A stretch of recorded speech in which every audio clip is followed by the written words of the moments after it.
Ne prenez pas la Freebox Ultra et voici pourquoi. Je vais vous montrer dans cette vidéo ce que je pense sur les 8 gigabits par seconde et je vais vous expliquer ce qu'il en est. Bonjour à tous, bienvenue dans cette nouvelle vidéo. Aujourd'hui, donc, je vous parle de la Freebox Ultra et des 8 gigabits par seconde en symétrique. D'ailleurs, 8 gigabits par seconde, ça équivaut à quoi? Alors, tout simplement, pour un film en Full HD, c'est 6 mégabits par seconde, en 4K 25 et en 4K HDR 35 mégabits par seconde. Donc félicitations, du coup vous pouvez regarder 2667 Full HD ou alors 228 films au flux en 4K et vous téléchargez dans les 25 Blu-ray en 10 minutes, donc c'est pas mal. Et charger un site, ça change pas vraiment parce que ce qu'on regarde en 5G ou alors en fibre, comme vous pouvez le voir là, c'est pratiquement la même vitesse parce que le serveur n'utilise pas à fond les 8 gigabits par seconde bien sûr. Et puis, il va falloir du matériel hein, chez vous, donc vous pouvez passer par des petits routeurs comme ça. Par exemple, ça, celui d'Ubiquiti, donc j'ai des vidéos là-dessus. Là, ça vous permet d'avoir du 10 gigabits par seconde sur un deuxième port, et vous avez d'autres à 2,5 gigabits par seconde. Donc, vous avez plusieurs switches différents, mais celui-là est pas mal. Et je vous encourage vraiment, si c'est le cas, aussi de mettre de la fibre à travers les pièces, ou en tout cas mettre du câble Ethernet partout. Pour le coup, je vous recommande vraiment pas le Wi-Fi. Si vous avez une possibilité d'avoir de l'Ethernet, passez par de l'Ethernet.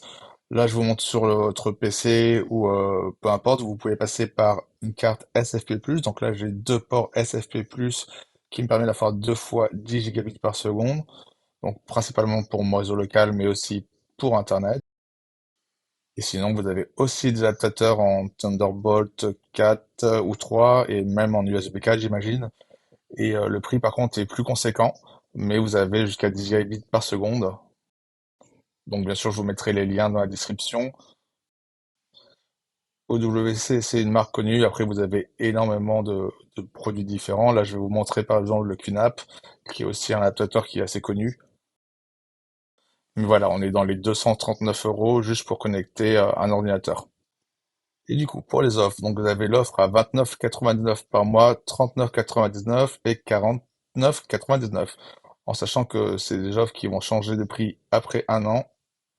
Donc, on va voir que vous avez 5 gigabits par seconde et 700 mégabits en upload pour l'offre à 29. Et après, vous avez jusqu'à 8 gigabits par seconde.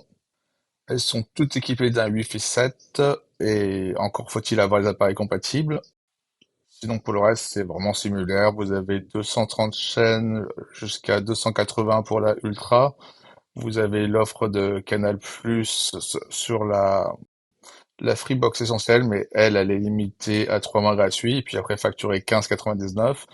Et sinon, vous avez un tas d'options aussi, donc vous les avez pas forcément sur la Freebox essentielle, mais sinon vous avez Netflix, Prime Video, Disney Plus, et par contre avec de la pub. Donc moi pour le coup, de toute façon, je paye un supplément sur Netflix Plus. Je sais pas écrit, mais je suis pratiquement sûr qu'on a Deliveroo parce que moi j'utilise tout le temps et j'ai toujours la promotion avec Amazon du coup. Et donc Amazon Prime qui est inclus aussi dans l'offre Ultra. Sinon, voilà, pour la différence de prix, il n'y a pas énormément de différence. Comme vous pouvez le voir, vous avez pratiquement la même chose partout, sauf le prix qui est quand même plus conséquent pour l'offre à 8 gigabits par seconde. Et honnêtement, je vois pas forcément l'intérêt. Alors, oui, j'ai l'offre moi-même en ultra à 8 gigabits par seconde, mais clairement, le 1 gigabit, ça suffit amplement. Et d'ailleurs, l'offre Free Mobile est à 9,99 pour l'offre la moins chère en Internet, donc c'est même plus intéressant. Offre de mémoire qui est illimitée en 5G et on peut même du coup changer de Freebox et passer pour la Révolution qui est en promo.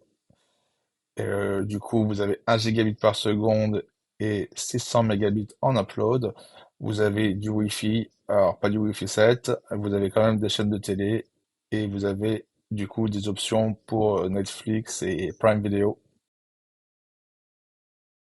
Après, c'est pas la même box, donc c'est pas la même qualité de matériel, mais honnêtement, comme vous pouvez le voir sur mes autres vidéos, je vous conseille vraiment de passer par un modem tierce et de pas garder les box opérateurs de toute façon.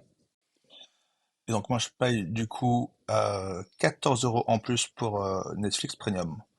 Et donc voilà, ça va être tout pour cette vidéo. N'hésitez pas à nous dire ce que vous faites de 8 gigabits par seconde si vous avez cette offre ou qu'est-ce qui vous intéresserait de faire avec cette offre. Laissez un commentaire. et à bientôt pour une nouvelle vidéo.